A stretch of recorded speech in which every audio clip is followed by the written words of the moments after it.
Selamat datang di TMM dan kita kembali lagi di sesi mengulik fakta menarik dari autor seri-series di Jepang. Dan mungkin saja ada fakta menarik dari autor favorit kalian yang mungkin belum kalian ketahui. Tidak perlu berlama-lama, langsung aja kita mulai pembahasannya. Kita mulai dari Kentaro Miura sebagai autor yang memiliki karya yang sangat populer dan sangat legendaris, yaitu Berserk.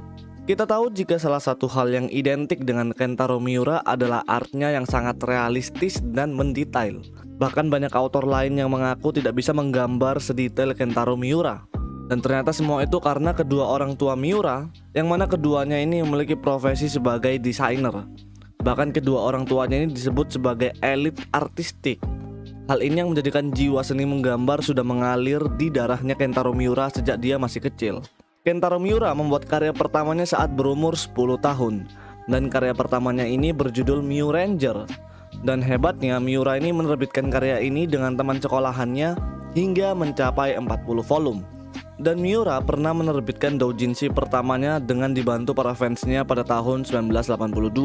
Dan di umur 18 tahun sempat menjadi asisten George Morikawa, atau lebih dikenal sebagai autor dari Hajime no Ippo.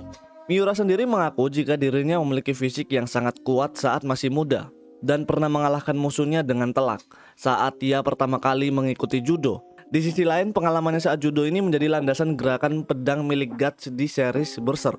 Dan kita semua tahu jika Berserk ini diambil cukup banyak berdasarkan sejarah dan karakteristik Jepang dan juga beberapa konsep fantasi kuno. Tapi yang menjadi menariknya adalah Berserk juga dipengaruhi oleh majalah-majalah shoujo yang pernah dibaca oleh Kentaro Miura saat ia masih kecil. Dan tidak hanya shoujo, tapi beberapa series terkenal lainnya seperti Star Wars. Dan yang terakhir, Kentaro Miura adalah seorang yang sangat expert dengan eroge. Bahkan dia kecanduan dengan hal itu. Dan juga Kentaro Miura ini penggemar berat dari game simulasi The Idol Master. Dan karakter favoritnya adalah Chihaya Kisaragi. Ternyata di balik series dark fantasy terdapat autor dengan jiwa yang sangat cutie. Mungkin nama Kenji Ino tidak akan terlalu familiar, tapi orang ini memiliki dua series komedi yang sangat terkenal, yaitu Bakuto Test dan Grand Blue. Pecinta komedi pasti tahu series ini. Walaupun sebagai penulis cerita komedi, Ino memiliki latar belakang sebagai seorang desainer. Dan ketika dia bekerja sebagai desainer, dia bercerita jika dirinya menghadapi situasi di mana dirinya tidak mengingat pelajaran matematika yang dia pelajari saat sekolah dulu, sehingga hal itu menghambat pekerjaannya. Dan menariknya, hal ini membuat Ino ini berpikir tentang sebuah persepsi dari nilai tes pendidikan, sehingga mendorongnya menciptakan karya berjudul Bakuto Test yang kita kenal seperti sekarang. Dalam catatan tambahan di novel Bakuto Test volume 4, Ino bercerita jika dirinya pernah dilecehkan oleh seorang pria dalam kereta, yang padahal mereka berdua ini sama-sama lelaki. Saat itu Ino ini bercerita jika ada seorang pria yang secara sengaja menyentuh pantatnya. Ino juga pernah membuat sebuah blog website untuk Bakuto Test. Blog ini dia buat sebagai tempat permintaan maaf terkait kesalahan dalam penulisan Bakuto Test dan lain-lain. Dan saat Ino memulai perkenalannya di blog pribadinya, entah kenapa beberapa orang mengatakan jika Ino adalah seorang wanita cantik. Bukannya menjadi tempat untuk mendiskusikan Bakuto Test, blog milik Ino malah dibanjiri pesan lamaran dari fansnya. Jadi ini menjawab ya kenapa series Ino ini penuh komedi, karena dia sendiri sering terlibat pengalaman yang sangat absurd dan juga lucu. Parah banget kalau kalian tidak kenal orang satu ini. Ya, Makoto Shinkai. Atau semisal kalian kurang familiar, dia itu autor dari anime berjudul Kimi no Na wa. Sebenarnya banyak banget karya yang dia punya. Ada 5 cm, ada Kotonoha no Niwa, ada Tenkinoko, dan masih banyak lagi. Ketika Makoto Shinkai ini masih kuliah, dia ini bekerja paruh waktu di sebuah perusahaan bernama Nihon Velcom, dengan harapan bertugas di departemen pengembangan game. Tapi pada akhirnya dia bekerja di Nihon Velcom sebagai pembuat slogan dan visual paket.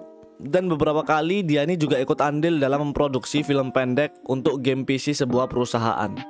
Beberapa tahun berlalu, akhirnya Makoto Shinkai ini memutuskan untuk resign dari pekerjaannya dengan alasan jika video yang dia buat di Velcom terlalu fantasi dan tidak sesuai dengan dirinya. Nah, menariknya setelah keluar, Makoto Shinkai ini tetap melakukan produktivitasnya sambil mencari pekerjaan yang cocok dengannya. dan beberapa kali diminta ikut dalam sebuah proyek, salah satunya eroge dari Minori yang berjudul Bittersweet Falls. Jadi dia sempat membuat animasi untuk sebuah game eroge. Keindahan penggambaran landscape dalam karyanya sering disebut sebagai World Shinkai atau dunia Shinkai. Dan Makoto Shinkai menjelaskan jika dirinya telah diselamatkan oleh keindahan alam yang pernah dia lihat semasa remaja, sehingga membuatnya tidak akan pernah lepas dari tema alam. Hal menarik lainnya, Makoto Shinkai ini mengaku jika anime favoritnya adalah Toradora, dan seiyuu atau pengisi suara favoritnya adalah Rie Kugimiya, yang tidak lain adalah pengisi suara dari Taiga Aisaka dalam anime Toradora. Makoto Shinkai juga sering membuka workshop untuk para kreator lokal, tidak hanya di Jepang, bahkan hingga negara Yordan, Qatar, dan Damaskus, Suriah. Dan tidak hanya menjadi nama seniman ternama, Roy Tucker sebagai astronomi ternama di Amerika melakukan observasi terkait kegiatan astronomi, dan dia menemukan salah satu revolusi asteroid yang disebut sabuk asteroid pada tahun 2001.